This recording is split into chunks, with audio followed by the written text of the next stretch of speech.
Blessings to all, and welcome to another episode of Elevate the Mic. And I'm your host, Max Mupese. Today's an interesting day because we have a guest who's from Ottawa and who's going to share a little bit about his story as an up-and-coming artist. And we have the one and only Instinct. How you doing, man? Nice. Doing good. Yourself? I'm doing great. Thank you for having me. Absolutely, absolutely. So, for anybody who's watching this for the first time, asking themselves, who's Instinct? What's Instinct about? Could you tell us a little bit more about who you are and what's your story? I'm a producer, artist, and writer. I do my engineering as well. I've been making music since I was around, I want to say that I started at 8, but really making my own music, I started around 12. I grew up in the studio though. My dad used to make music. I gotta stop. You said you grew up in the studio. Yeah, I grew up in the studio. Okay, that's home different. studio. Okay, My dad, he was, my dad's Nicaraguan, Spanish. So he used to make Spanish music with my uncles. And, you know, me growing up, that's where I spent my time, just sitting there. I wouldn't pay attention, you know, I was too young to really know what's going on, but I'd like the sound. And I would chill in there. So I grew up in there, and then, you know, my parents take me to church. They're like, you should learn some instruments. I learned the drums, I learned the bass at church. And at some point we moved, because I used to live like deep Ottawa. We moved to the outskirts. It's called Russell. Right. And my dad put the studio away, and one day I was just like, man, like I want to start making music. So I asked my dad, and he still had all the old equipment, Rocket 8s, some old beat up computer. So I set it all back up and I started.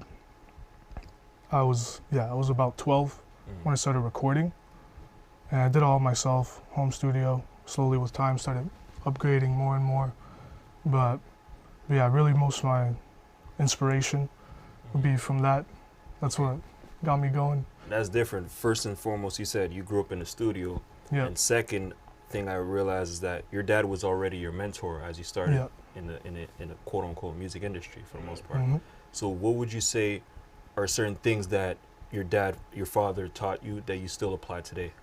He showed me, first of all, how to get ready to record. Second, most of my mixing is all based off his old presets.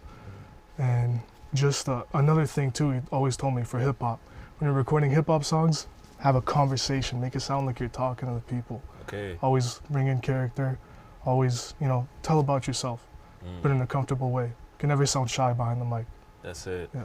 And by saying that, you realize that, quote unquote, a lot of the legendary artists in hip hop were able to have a certain storytelling approach. Would you say that's something that you apply to your artistry, or how do you approach your artistry for the most part when it comes down to making music? I tend to try and be as personal as I can be, but in a way where it's more generalized, in a way that, you know, anyone can relate to it, because people tend to enjoy relation through music. And that's something I try to bring out. Got it. Could you share something you wrote recently that can make it relatable to anybody who's watching, whether it's a 15, 16 bar? Yeah, sure. This one's from a song called Follow the Water. I actually did this one with my dad. Amazing. Shout out to your father, man. Shout out. Yeah, it goes, just like the states we divided, every day wish we united. Don't try to, sorry. It's all good. You take your time. The states we divided, every day wish we united. Don't you be coming for, sorry, but I can't. Or even if it's 4 bars. Or this one, sorry, I'm losing it. Just like the states we divided, every day wish we united. Don't you go judging me, trying to live my lifestyle when enlightened. Life sending bullets and missiles, sometimes you just gotta bite it.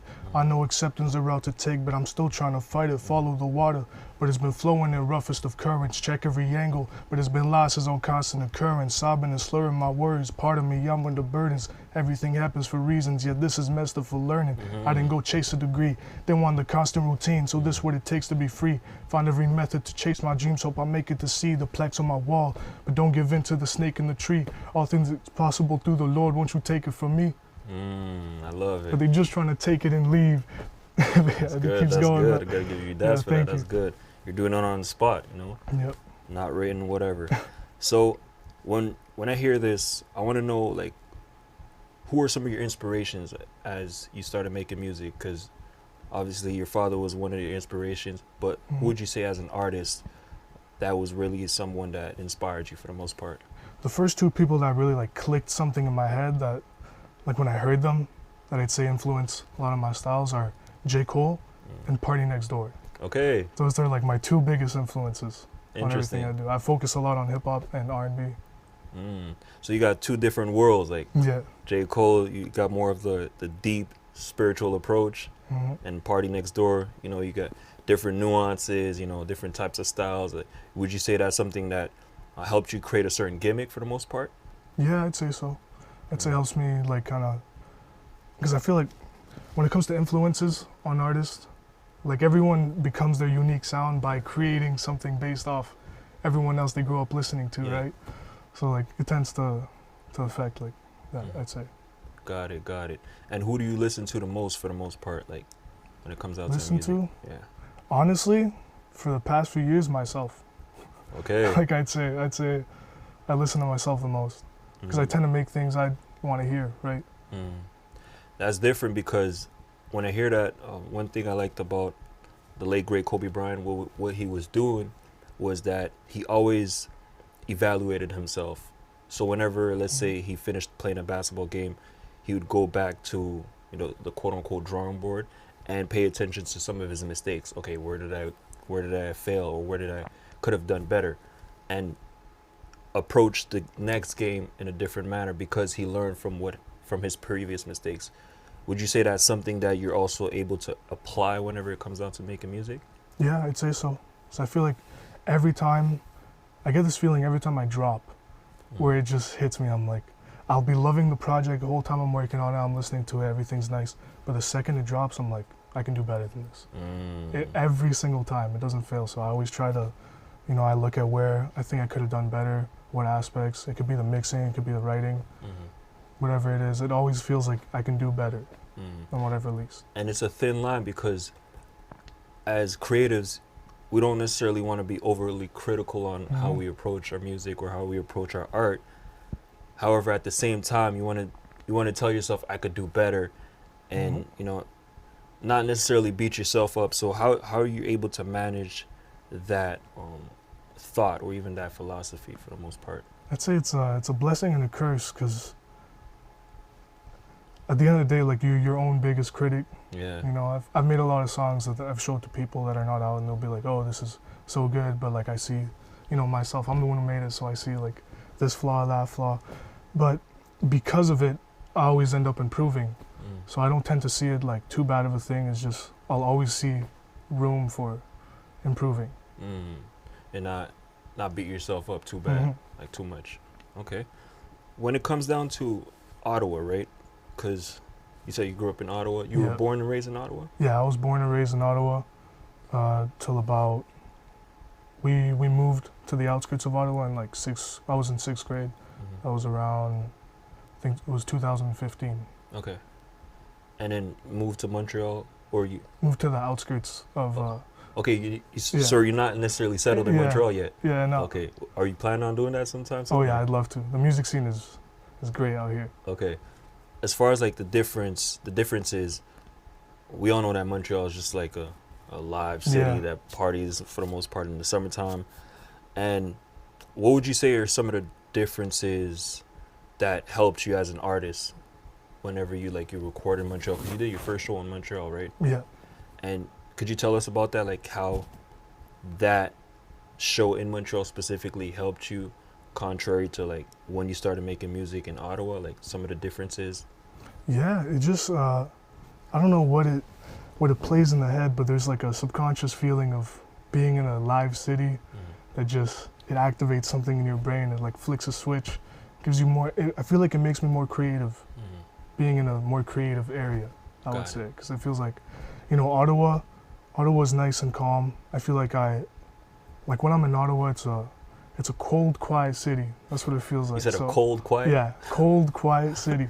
Colder than Montreal? Yeesh, I don't know if I'd say colder than Montreal, but it's just the quietness. It makes me feel like I excel at different things. Like when I'm over there, I feel like I can make R&B really well because that's the ambience I've been set in.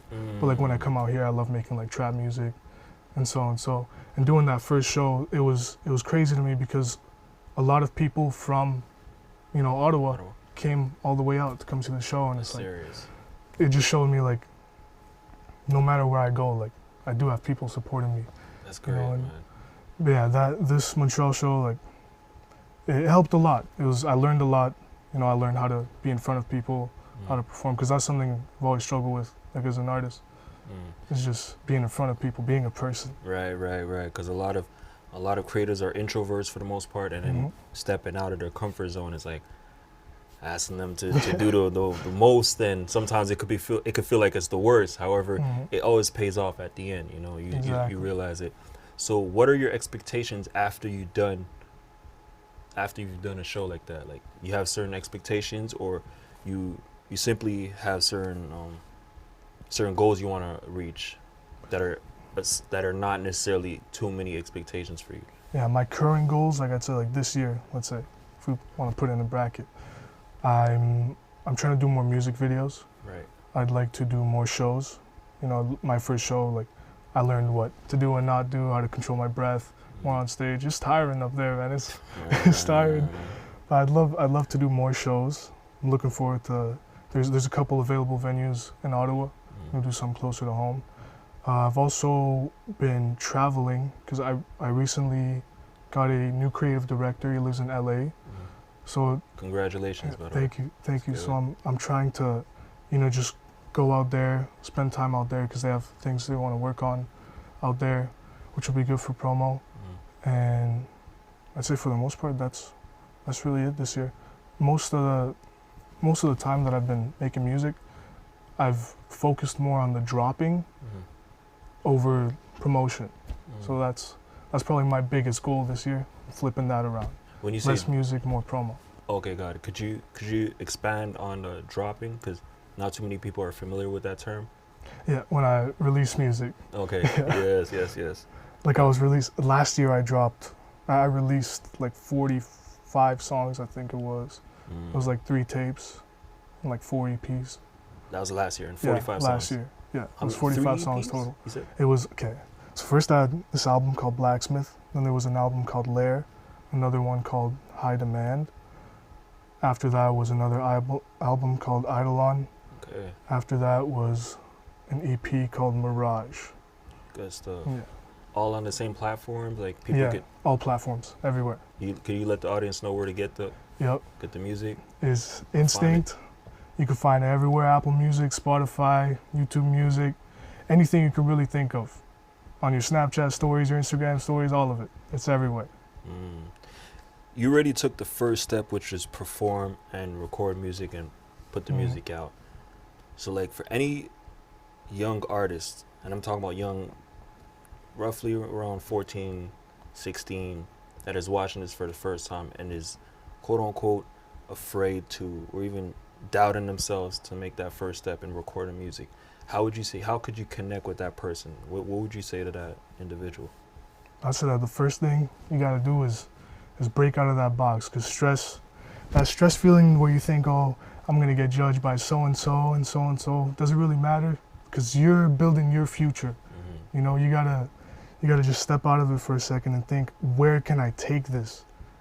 That's number one. Number two, whenever you start, own it. You gotta own it. You can't be acting all shy and so. That was my biggest mistake. My music, like most of the quality, will come from you owning it, being your person, having your personality.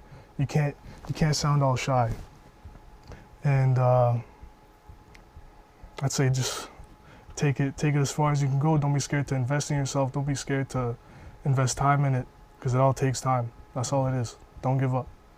That's it. Before we go to the last questions, for anybody who's watching this interview right now, this interview is sponsored by Urban Eats MTL. Shout outs to Urban Eats MTL. We appreciate you guys for sponsoring this event. Thank you. Now, before I end off this interview, I remember you said something important. You said future. The word future stood out for me. So what are your future goals, your aspiring goals as a creative? My main goal to get out of all this, this is something, I do this because I love it, But you know, everyone also looks at the side of you could live off of this, right? And my goal has always been I want to finish what my dad started. You know, Okay. I want to take it where my dad wanted to go. But, you know, my dad got blocked off by work. You know, raising kids. Right. You know, that's the life stuff you don't expect. You know, it just comes at you, and next thing you know, you gotta give up on something. I want to take it all the way. I want to be able to, you know, tell my mom and dad, stop working. You know, you don't gotta work. You don't gotta work no more. It's done. A real That's man's what I dream. That's really what I want out of this. A real All the man's rest, dream. I'm not looking at awards. I'm not looking at all this. I'm looking for just freedom. That's Sure. it. That's a real Freedom. man's dream. Now, when you said that, because I was thinking about the Lion King movie, how you really want to take, you know, pretty much take over what your dad left. So, what is one thing that you want people to remember you for as you go through that journey? I'd say the one thing people remembering me the most for is my versatility. Because I like to go all over the place. I'm always trying something new. That's another thing I'd like to point out. Go ahead. Don't trap yourself in a box. Because a lot of people, when they first come out and they first blow up, they're all doing the same sound. And when they try to break out of it, people are like, oh, what's this? We like your old stuff better. Oh, it doesn't sound the same. Because it's unexpected. Whenever you are exposed to the eyes and you're already very versatile, there's nothing expected of you, you know? So when you do something new, you have space to grow. People aren't gonna step back and be like, whoa, what's this? We miss the old you. You know, so don't trap yourself in a box. That's it. Preaching. Great. Well, thank you for coming so much for here. having me. I was gonna say thank you for having us. Thank you for showing up here and sharing your truth, sharing your journey as an artist. And I mean, what you got going on is very important because you have a foundation. The foundation, which is, you know, your father was able to give you the jewels, and you're applying that. You're applying those same jewels. So I could just imagine. I can't even imagine certain things that you're gonna, you know, be able to create from that same foundation. So keep on keeping on, man. Yeah, thank you so much. Pleasure, man. Have a good one. You too. It's a wrap. Another episode.